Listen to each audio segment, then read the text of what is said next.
My name is David Hoffman from the Bureau of Meteorology.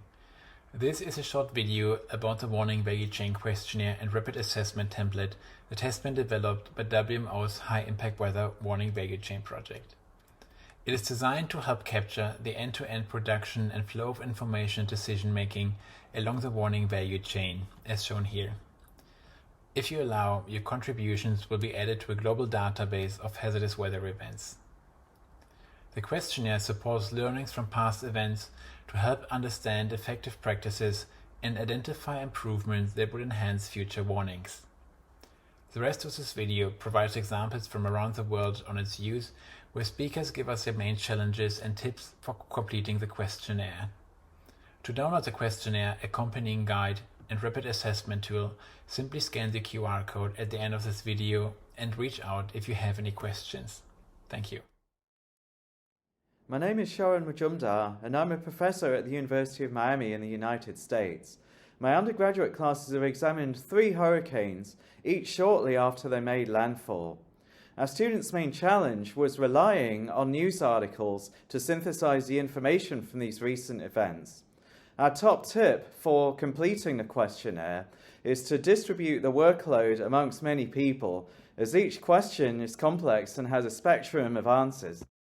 I'm Helen Titley from the UK Met Office, and I worked in collaboration with colleagues from the Philippines and Vietnam on a case study of Typhoon Noru. One challenge we had was that Typhoon Noru impacted multiple countries, so we had to source information from across the value chain in each country.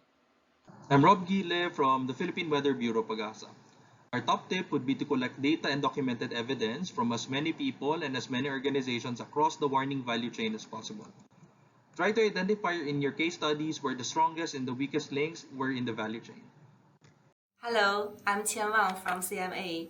We applied the Warning Value Chain questionnaire to Typhoon Mufa, which occurred in September 2022.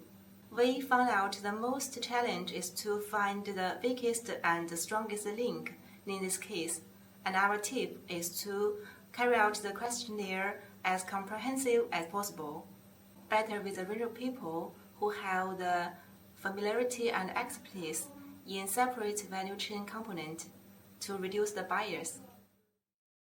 G'day, we're students from the University of Melbourne interning at the Bureau of Meteorology. My name's Alyssa, this is Randy, and this is Adri. Our case study was the 2022 Durban floods. The challenge was to find detailed information about this flood, but just using internet Google searches. A great tip will be to contact the local weather agencies because more often than not, they'll be willing to share the information. Good luck. My name is Rob Neal from the UK Met Office, and we applied the Warning Value Chain questionnaire to Storm Eunice, which occurred in February 2022. Our main challenge was finding enough information to answer every single question in the questionnaire thoroughly. So related to that, our main tip is to focus on the questions that are most relevant to you and your case study. My name is Jeff Nacasta, and I'm a research scientist at the University of Reading in the UK. My case study refers to the 2021 European flood disaster in Luxembourg, and my main challenge filling out the database questionnaire refers to part 2. My top tip is to try to answer all of the sub-questions with just 3 bullet points. That way you can populate the entire document and get a great head start. Hello, my name is Fu Zhaolan from CMA. We applied the Warning Value Chain questionnaire to the flood event in northern China in July 2023. Our challenge was that this event is associated with northward moving Typhoon Dosul, and both the average and local precipitation amount broke the records. So it is very hard to find enough detailed information across different departments. Our tip is to distribute the assessment work to different sectors and collect relevant information after the event as soon as possible. Hi, I'm Beth Ebert from the Bureau of Meteorology in Australia, and my case study is the Black Summer bushfires from 2019-2020. This was a challenging event because it was very widespread with fires over much of Australia and lasting for a couple of months. So my tip would be, when looking to describe a big event like this one, to focus in on a smaller region where you may have more detailed information and reports. It may take some time for those reports to become available though. We do hope you will find the Value Chain questionnaire and rapid assessment template helpful for examining your case studies.